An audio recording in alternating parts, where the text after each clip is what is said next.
여러분들 그 옛날에 중간 기말고사 보면 그런 애들 있죠. 머리 이고 시험장 가는 애 있죠. 머리 이고. 선생님, 시험지 빨리 주세요. 시험지 빨리 주세요. 까먹어. 빨리 줘요. 걔는 시험지에다 쓰면서 다 까먹어. 그쵸? 시험장 딱 시험 끝나고 나면 다 까먹었어 이제. 그렇게 공부한 흔적이 뭔지 아십니까? 고2 애들이 2학년 끝날 때쯤에 그렇게 사회하고 과학을 인강을 들어요. 왜? 2년 동안 다 배웠는데 그때 배우고 다 까먹어서 다시 보니까 하나도 모르겠거든. 그래서 인강 보고 복습하는 거예요. 여러분들 아시겠습니까? 수능 시대엔 어떻게 해야 이걸 외우지 않아도 내 걸로 만들 수 있을지 굉장히 고민해야 돼. 제일 쉬운 방법 알려드릴게요. 엄마를 괴롭혀. 어머님은 그 자녀가 몇 학년쯤 되십니까? 대학생이세요? 옆에 어머님 몇 학년쯤 되십니까?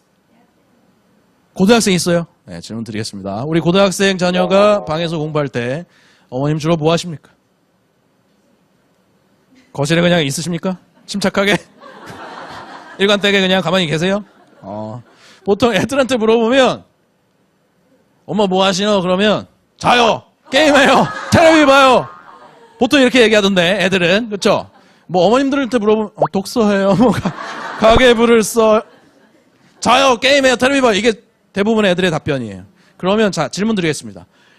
우리 애가 공부할 때 엄마가 텔레비 보면 우리 애가 알까요? 모를까요? 아는 걸 알면서도 텔레비를 본 거예요, 그러면? 그럼 기분이 안 좋겠죠. 그래서 저는 아이들한테 얘기해 줍니다.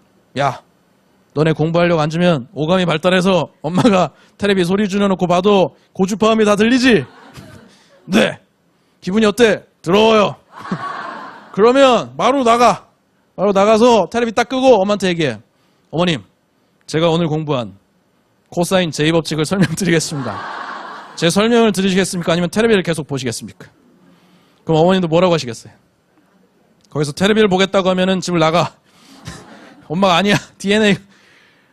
우리 아들 어디서 무슨 얘기를 듣고 왔어? 너 혹시 그 지석진 닮은 그 양반 얘기 듣고 왔구나. 설명해봐. 이러시겠죠? 그러면 그때부터 막 얘기를 코사인 제법칙 막 설명을 해. 그쵸? 엄마가 들어주지? 그쵸? 그러면 엄마가 들으면 알아요? 몰라요? 모르지. 엄마는 이미 수학은 거의 초등학교 3, 4학년 수준 아니야. 덧셈 뺄셈 말고 되는 게 없잖아. 동계산 넘어가면 끝나잖아. 분수 나오면 그냥 어차피 엄마가 알아들으라고 하는 게 아니에요. 지가 설명하다가 지가 알으라고. 내가 설명이 잘 되는지 안 되는지 자기가 알으라고 설명해보는 겁니다. 설명이 잘 되면 그날 공부 잘 된 거고, 설명이 안 되면 들어가서 다시 찾아봐야 되겠죠. 그 다시 찾아봤을 때 하는 공부가 저녁 때 그냥 의무감에 젖어서 해야 되니까 순서대로 관성으로 공부했을 때보다 훨씬 자기 있게 될 겁니다. 맞습니까? 듣기의 5단계란 건데요. 여러분들 첫 번째 무시하기가 있습니다. 빵 퍼센트 듣는 거예요. 갓 태어난 아기가 뭐라고 얘기했을 때 아빠는 못 알아듣죠. 그게 무시하기입니다. 두 번째 듣는 척하기가 있습니다. 20% 듣는 거예요. 그 노부부 사이에 발생합니다. 할머니가 뭐라고 떠들면 할아버지가 그래 알았어 그래 알았어 해. 요게 듣는 척하기. 그렇죠? 세 번째 선택적 듣기. 한 30-40% 듣는 거예요. 셀렉티브 리스닝. 직장에서 발생하죠. 분명히 부하 직원이 얘기했는데 왜 보고 안 했어? 그렇죠? 그거 셀렉티브 리스닝. 네 번째 적극적 듣기. 상위권 학생들이 맨 앞에 앉아가지고 열심히 듣는 거 있죠. 60-70%밖에 못 들어요. 걔네도 놓치는 게 있어. 그래서 노트 필기하고 복습을 해야 되는 거예요. 마지막 다섯 번째 공감적 듣기. 120% 듣죠. 여러분들 경험해 보셨죠? 언제? 뭐 지금이야? 우리 오빠! 눈에서 레이저 나오던 우리 오빠! 엄청 공감해주면서 들었지? 집에도 맨날 데려다주고 전화도 맨날 하고 결혼하고 집에 오니까 그러던 오빠가 아들이 돼버렸지? 그래서 아들이 여러 명이지 집에 막 큰 아들, 늙은 아들, 막 작은 아들, 젊은 아들. 그렇죠? 그래서 보통 사람의 인생을 보면 젊었을 때 이렇게 하다가 시계가 거꾸로 가요. 그렇죠? 입관하기 직전에는 빵 퍼센트 듣는 거예요. 즉 리스닝.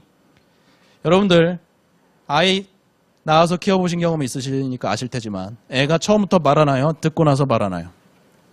말귀를 알아듣고 나서 나중에 말하기 시작하죠. 그랬던 깐난쟁이 우리 아들, 딸 지금 청소년이 됐다고 달라지지 않았습니다. 먼저 우리의 얘기를 한번 들어봐 주십시오. 이해되시겠어요? 그래야 우리 아이가 수용할 수 있는 얘기를 비로소 엄마도 해줄 수 있습니다. 즉 엄마표 자기주도 학습, 엄마가 개입하실 때는요, 제일 중요한 게 이놈은 무슨 생각하는지, 얘는 어떻게 하면 공부가 하고 싶은지, 어떻게 공부하는 게 좀 편하고 효율적이고 자기가 즐거운지를 아이 의견도 한번 좀 들어봐 주세요.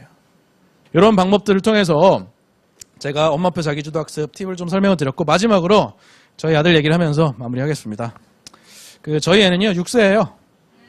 고민이 별로 없습니다 아직까지는. 그리고 좀 잘 못하는 게 귀엽고, 오히려 잘하면 좀 불안하고 그래요 오히려. 그렇죠. 그리고 저희 애 때 엄마들이 고민은 유치원에 보낼까, 영어 유치원에 보낼까, 놀이학교에 보낼까, 집에 데리고 있을까, 뭐 이런 것들을 고민합니다.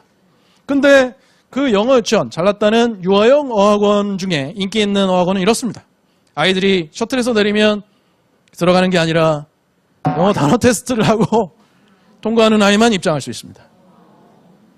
이런 학원이 있다면, 동네에 있다면 영유 어머님들 보내시겠습니까? 안 보내시겠습니까? 안 보내겠다고 하고 결제하는 게 엄마예요. 선생님 거기 어디에? 내가 가서 결제할 거야. 엄마는 약간 변태 기질이 있어요. 그래서 애가 막 편안하면은 불안해. 근데 애가 막 힘들어, 막 코피 막 이러면 편안해요. 그렇지, 편안하지 마음이. 그렇죠. 그래서 이런 학원이 인기래요. 여러분들 잘 생각하십시오. 영유아 6, 7세 때 그렇게 공부한 아이를 한번 상상해 보세요. 그 순간 잘하겠죠. 걔가 초등학교 가면 그 엄마의 굴레로부터 벗어날 수 있을까요? 결국 엄마 손아귀에서만 공부하는 아이가 됩니다. 그렇게 공부하면 초등학교까지는 버텨요. 중학교에 가면 더 이상 엄마 손아귀로 감당이 안 되죠, 공부 내용 자체가. 그러면 사교육에 의지하게 되죠. 맞습니까? 중학교 공부까지는 사교육으로 커버될 수 있어요. 수준이 얕기 때문에. 반복 훈련으로, 숙달 반복으로 가능합니다. 근데 진검승부인 고등학교 공부는 더 이상 사교육으로도 엄마표 공부로도 감당할 수 없어요. 이제는 자기 스스로 해낼 수 있어야 돼. 그 정도 공부쯤 가면. 그래서 다시 시간을 거슬러 되돌아가면 어린 시절부터 스스로 해낼 수 있도록 기회를 주고, 조금 실패해도 실패할 수 있는 경험을 놔두고 왜 실패했는지 같이 원인을 분석하고 피드백해줘서 스스로 해낼 수 있는 걸 연습시킨 자라야라만이 나중에 진검승부인 고등학교 공부, 아니 더 나아가서 대학이나 그 이후에 진짜 공부를 할 때 있어서 잘할 수 있다는 걸 명심하시고요. 엄마표 자기주도 학습 굉장히 중요하고 필요하다. 그리고 오늘 팁을 드렸습니다. 그 가능성을 말씀드렸어요. 하지만 중요한 건 종국에는 자기 스스로 해낼 수 있는 힘을 길러낼 것이다. 왜? 자전거 배울 때 생각하시면 됩니다. 두발 자전거, 첫 방부터 자전거 던져주고 네가 알아서 해, 이렇게 할 수는 없죠. 뒤에서 잡아주죠. 그러다가 살짝 손을 놓죠. 나중에는 손을 놔도 혼자 갈 수 있죠. 그게 결론이 되겠습니다. 이번 시간 마무리하겠습니다. 감사합니다.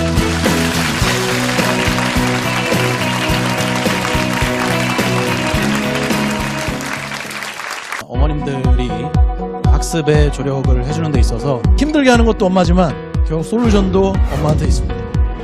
어른이 될 때까지 계속 엄마 개입이 세면 자기애성 인격장애까지 가요. 의외로 엄마는 잘 모르는 경우도 많습니다. 관심을 기울여 보십시오. 그게 우리 아이 공부를 도와주는 게 출발점인지도 모릅니다.